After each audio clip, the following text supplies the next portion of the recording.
You've probably heard something along the lines of if you find what you love and you do that for a living, you'll never ever work another day again in your life. And I think generally that's probably true. The truth is that the problem is, sorry, is that no one's particularly passionate about being a dentist or being a lawyer or being an accountant or being a consultant. They're generally passionate about things like being an actor or a musician or traveling or, something that sounds cool and is cool. And the truth is that it's actually a really poor piece of advice to give. And if you're like me and you're, in your early to mid 30s, that's the advice you were given when you were growing up to find what you love to do, figure out how you can monetize what you love to do, and do that for a living. And I think the biggest issue with that is that like I said, those tend to be in creative industries or something like that. It basically goes like this. So you've basically got, if you look at filmmaking, you've got a top actress or a top actor making 10, $20 million a movie, and that might be 0 point however many points percent.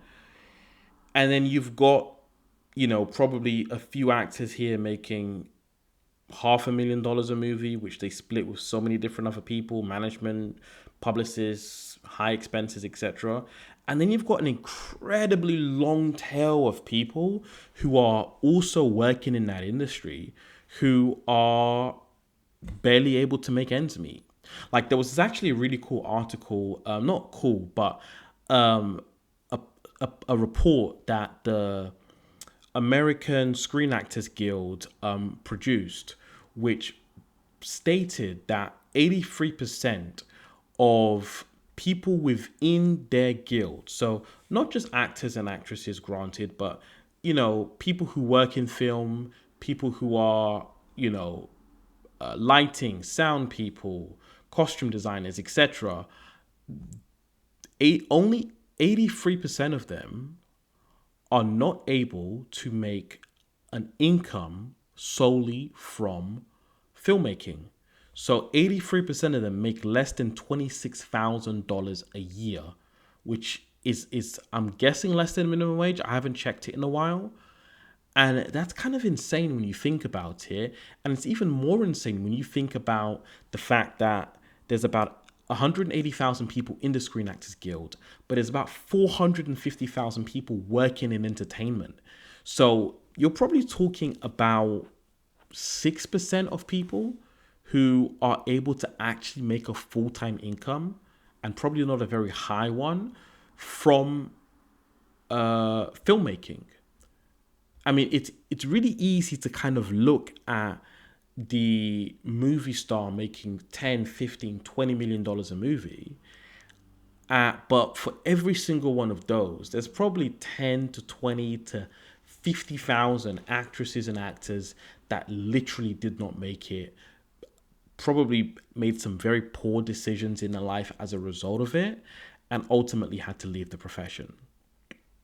Now, I think a much better way of doing this is to pick, I won't say boring, but I would say dependable roles where your skill set is valued so that even if you're not the creme de la creme of a particular industry, you're still able to make a good income and support your family.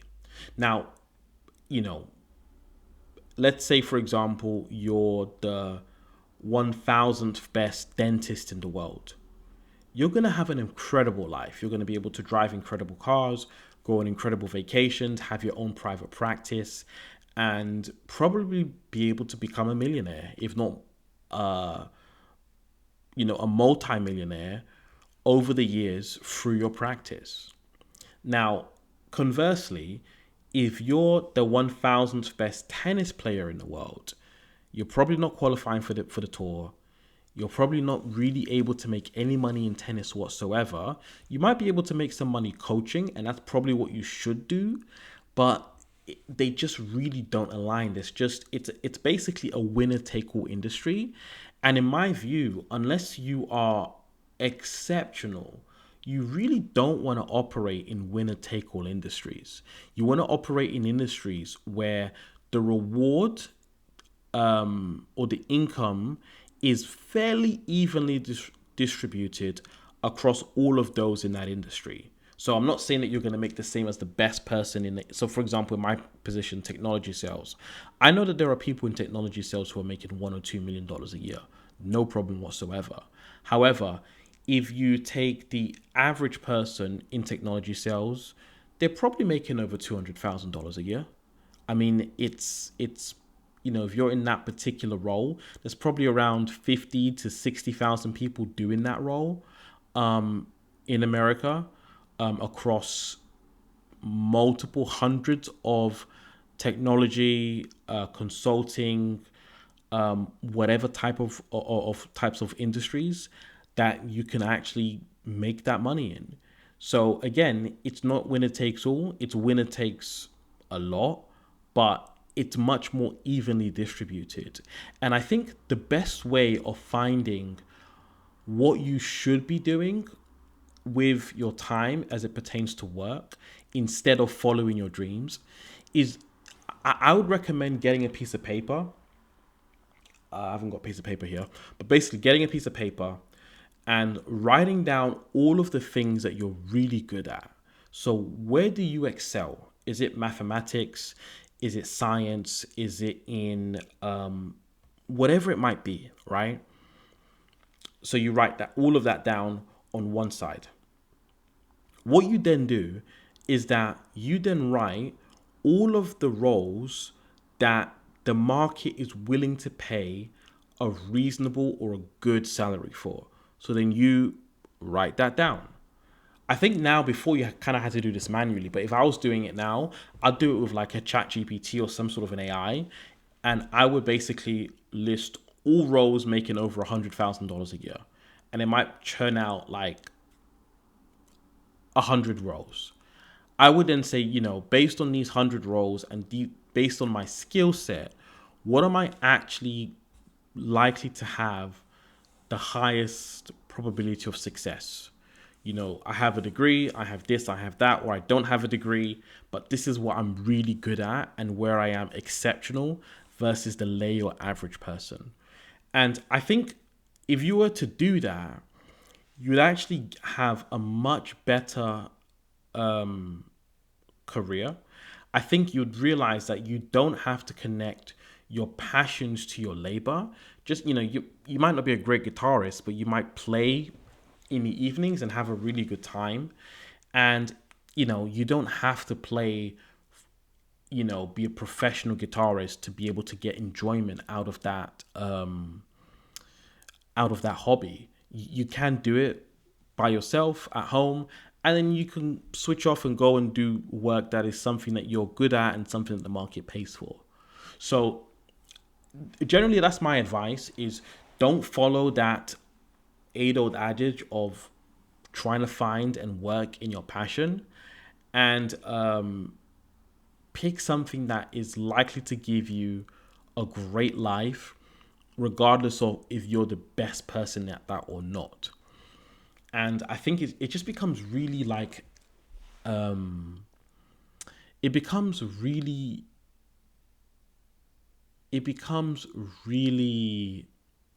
tempting to say, no, I'm going to be the best at this and but I mean, everyone thinks that. And I don't mean to be a downer or to say that you can't achieve greatness, but statistically, if you look at it, most people don't. And those people probably feel incredibly hard done by, incredibly cheated. They'll probably feel quite annoyed that they spend so much of their time focusing on a goal that just never happened. And yeah, so without going into it a ton more, that's what I'd kind of recommend. Is to kind of find the junction between those two, and basically figuring out what you can do there.